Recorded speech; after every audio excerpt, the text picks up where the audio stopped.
Hi, 6th grade. I'm in the kitchen. Thought I'd show off a few Christmas decorations in the kitchen. There's my leaning bookshelf with some decorations on it, some decorations on that cabinet, plus all my baking supplies. I'm in the middle of a major baking fest here. A wreath, a little paper Santa that was in my grandparents' house. So who knows how old that thing is.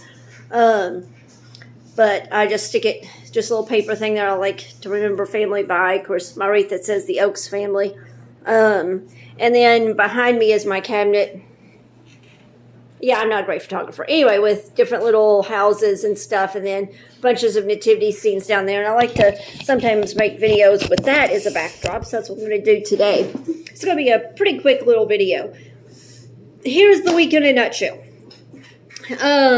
for you all. Sorry, I don't have it on the right page. Give me just 1 second. Today is Tuesday for you all. It's Monday for me. You will do Simple Solution 68, check Simple Solution 67 and 68, take an open book Simple Solutions quiz. Then you'll read 9.5.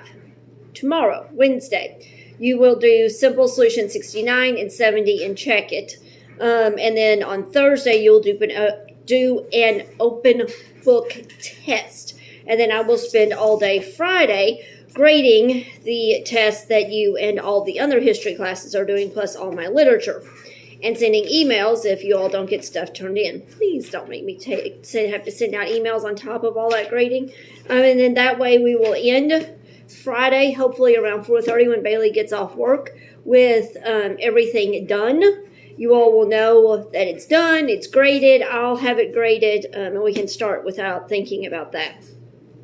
So real quick, 9.5, 9.6. 9.5 starts out talking about the California Gold Rush. In 1848, a ranch hand on John Sutter's ranch in California discovered gold. Sutter warned Marshall not to tell anyone because he knew greedy prospectors would destroy his land if they knew about the gold. But news spread, and everybody takes off for California. Which is why, if you look at the order in which states were settled and became states, it's not really in order. California becomes a state before some of the others more in the middle of the United States. And of course, the people that took off running for California for the gold rush were known as the 49ers. One of the only things I know about football is there is a football team that is named after the 49ers. Then it talks about life in a gold mining town and how difficult it was, and how after they left, that kind of left behind this ghost town, as it was called. Then it talks about the Oregon Territory.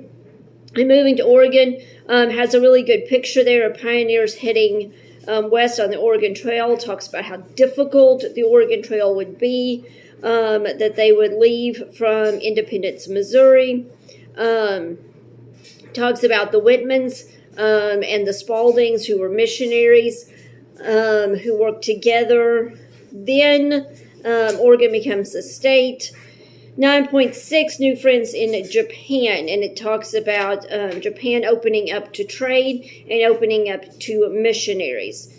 And then that is the end of this chapter. So like I said, real short, brief kind of video.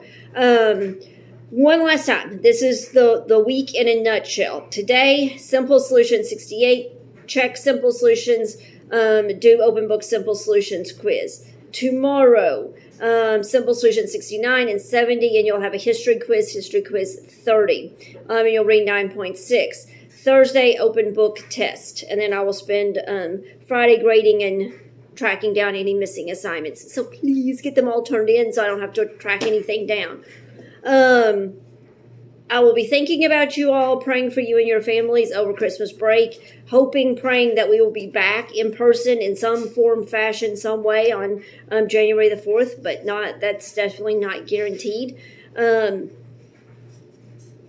last thing. Christmas tradition that my family and I have started that I always like to tell my students about is the Creation Museum. At Christmas, the outside garden is lit up, and it is absolutely amazing what they do with these lights. They also have a live nativity, but it's not just your normal live nativity. Scattered throughout the garden are people from the nativity story, the shepherds and Elizabeth and Zachariah and wise men and all of Simeon and Anna, who tell their story of their part of the nativity story. All of that outside is free. Then if you want to do any of the extra stuff, and the petting zoo is part of that free part too. Then if you want to do any of the extra stuff, they have a zip line that costs, of course. They have a fake ice skating rink. We've never done that before. That costs something, and then the stuff inside would cost. But the outside free part alone is worth the trip up there. You can get on the website and figure out the hours and exactly when they're doing it and prices of the extra stuff. But so I always like to give a plug for that around Christmas time. So have a very Merry Christmas.